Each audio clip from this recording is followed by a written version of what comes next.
Welcome back, Shapeshifters. Today's episode is all about future-proofed skills for the purpose-driven creative. As the economic shifts continue to transform our life, today I'm going to teach you how to cultivate skills that will withstand any changes in the economy, that are going to support you in bringing your purpose and aligning it with fulfillment and lasting success. The future belongs to those who can shift. So let's get into it. So first off, let's just set the climate right now as it relates to the future of work. We are seeing people getting laid off at an all-time high. We are seeing positions like government jobs and corporate jobs. I remember when people would say a government job is the most sustainable job you could ever get, that you never get fired from a government job. Clearly, we're seeing that that is not the case. Also, we're seeing layoffs at a tremendous pace. Major multi-billion dollar tech companies are laying off. We're seeing that no one is safe from the layoffs, and there really isn't any job security. Another trend we are seeing is the fact that we now live in a flat job market, which means that employers don't have to just search for talent in the Americas. They literally can search for talent anywhere in the world. The typical 9 to 5 is becoming obsolete. People are going to have multiple streams of income, multiple jobs, a freelance job, a side job. And so that is the life, that is the world stage as it relates to work. And so it means that the old rules, the old way of doing things is no longer going to work. So we have to now shift as adults, as purpose-driven creatives, and especially for those of us who are in a young person's life, we have to begin to expand our awareness and cultivate the skills that are really going to support us in the future. So the first one is operating in your zone of genius. And I talked about this a little bit in the conscious parenting episode, but essentially we want to make sure that we are working with the gifts that we were already given when we were born, the gifts that we don't really have to work for, the things that just come naturally to us, and to start talking and communicating and giving language for those gifts beyond an industry. So GIFTS is an acronym. The G stands for growth. The I is for innate. The F is for fulfilling, and the T is for tempo. And so we want to make sure that we're operating in our zone of genius, that we're taking the things that are always allowing us to grow, that are innate, that are within us, that always feel fulfilling, and that go with our own rhythm, right? Go with our own tempo. If you look at Michael Jackson never grew out of music, right? Prince never grew out of music. No matter where they were, as masters of their craft, they were still growing.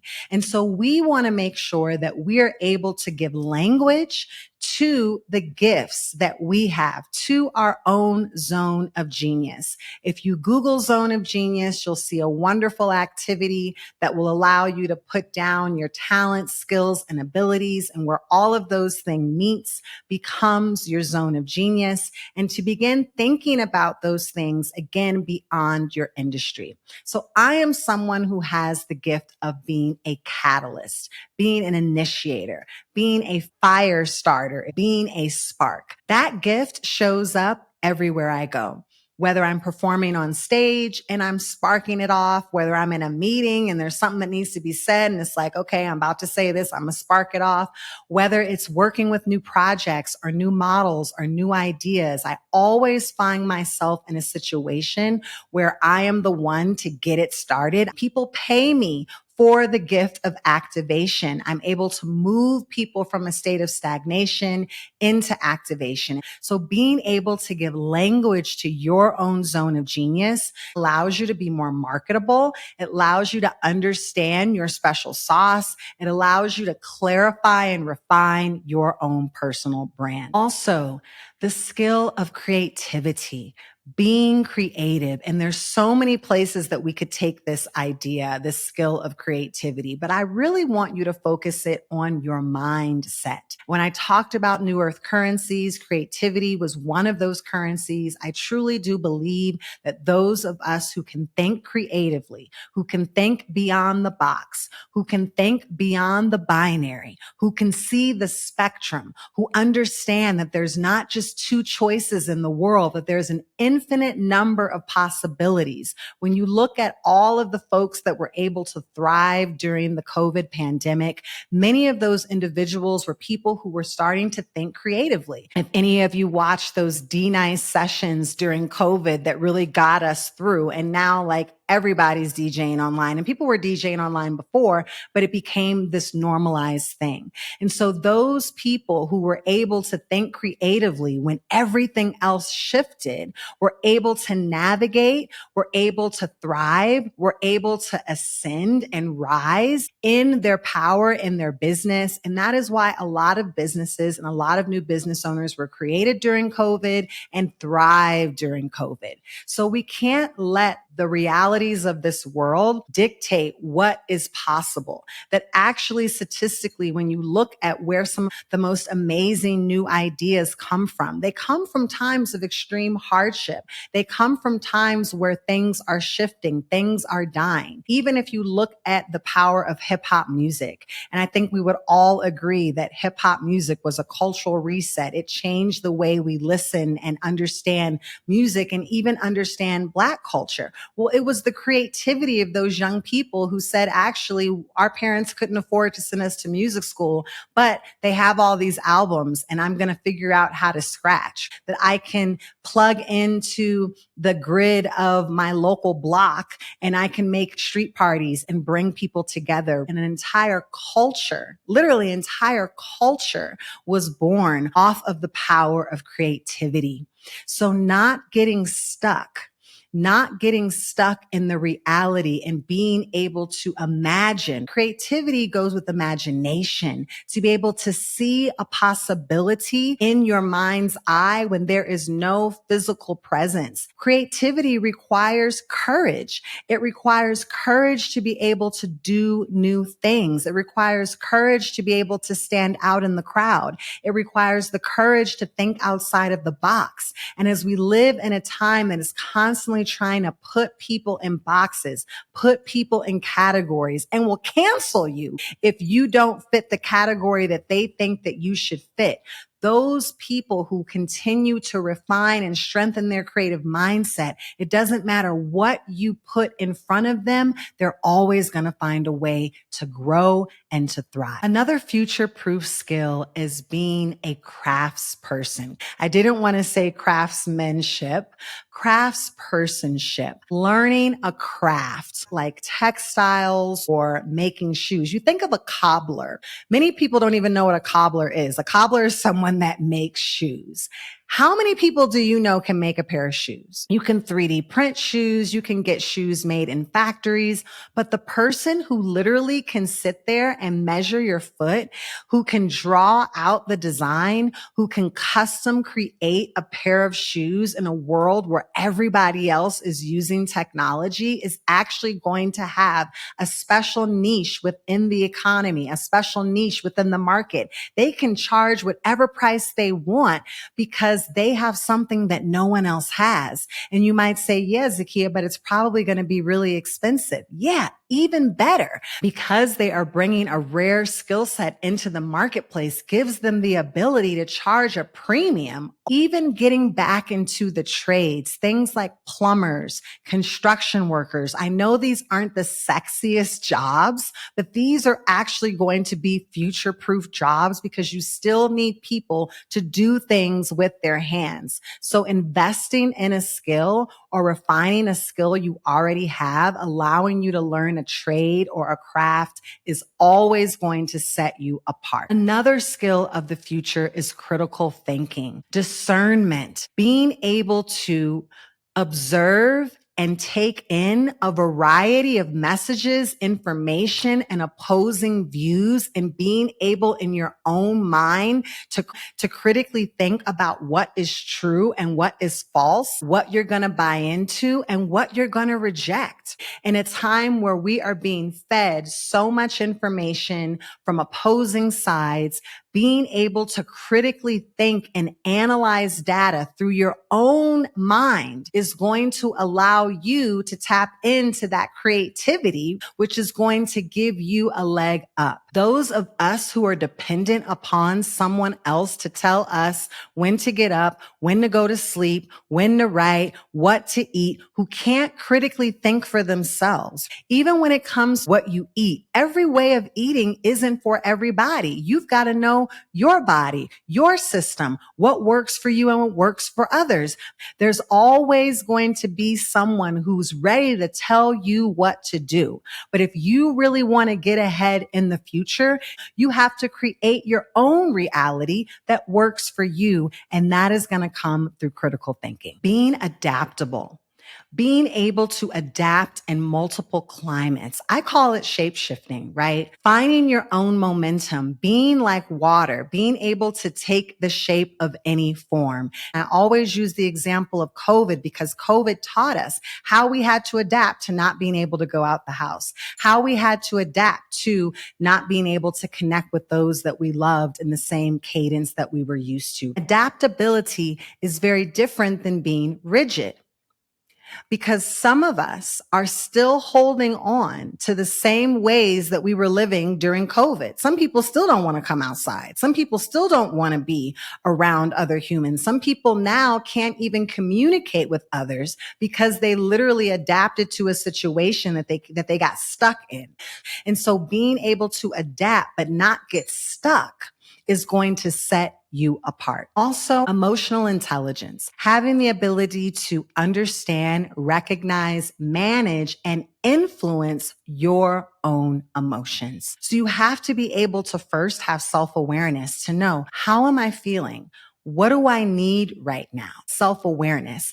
Then go into a place of self-management. What are the tools that I need to pull out? Do I need more water? Do I need breath work? Do I need to move my body? Do I need to not be around that person? Having the management skills and abilities in your toolbox to navigate and to shift those emotions into a way that is going to motivate you, that is going to inspire you, that is going to allow you to practice empathy, to understand where everyone else is coming from, but to still be able to communicate and be in the game. Shutting down your throat chakra and getting frozen in fight or flight mode. These are the things that keep us trapped. This is where disease starts growing in the body. This is where we start becoming stagnant. We start becoming more afraid. We can't get out of the trauma. We start cycling it over and over and over. So being able to build up your own emotional intelligence through self-awareness, self-management, and to alchemize those emotions into a place of positivity and motivation is going to keep you moving forward at a time where other people are going to get stuck. Years ago, I co-founded a tech program for young people of color called Hack the Hood. And one of the things that I had an opportunity to do at that time is take our young people on field trips to pretty much every tech campus, from Facebook to YouTube to LinkedIn, that you can imagine. And during those field trips, they would bring together the staff of color that they had, which was very small, and they would have them talk to our young people kind of as mentors and kind of showing them people that look like them, sometimes people who came from similar backgrounds as them, to say, hey, I made it. I work at Google. You can too. And they would give them tips like, just work really hard, study really hard, educate yourself, learn how to code, learn this program, etc. And you could be where I am. And I always would ask them the same question. I would say, how many of you knew someone or knew someone who knew someone before you applied for this job? And every single one of them would raise their hand without fail, that even though they worked hard and even though they studied and even though they maybe got a college degree, or some of them didn't get a college degree, what they all had in common was their social network led to them getting the position that they held. That there were many positions that these companies had that didn't even go online. They never promoted for them. They literally hired from within. And so it was very important that we imparted the skill set of building your social capital, building your social network, the power of apprenticeship, the power of mentorship, the power of finding other humans that are doing similar work than you and saying, hey, can we meet for coffee? Hey, I'd love to learn more about what you do. Hey, I'd love to share with you what I'm working on. Joining affinity groups, getting out of your immediate community. Some of the reason why so many Black youth get into entertainment and sports is because those are the professions that they see the most. And so if you only know what's possible through what you see, it's important that you get exposed to other worlds and other realities. I majored in political science and history from Rutgers University many, many moons ago, and I'm not doing any of that work. The fact that I call myself a doula of transformation, the fact that I host wellness retreats, the fact that I facilitate and I help organizations strategize and I do coaching for purpose-driven leaders and creatives. There was no job title per se that I could have gone to school to end up where I am. And yet every single part of my journey led me to exactly where I am. And so the reality is many of the jobs, the careers, the path that you're going to take, it may not even be created yet.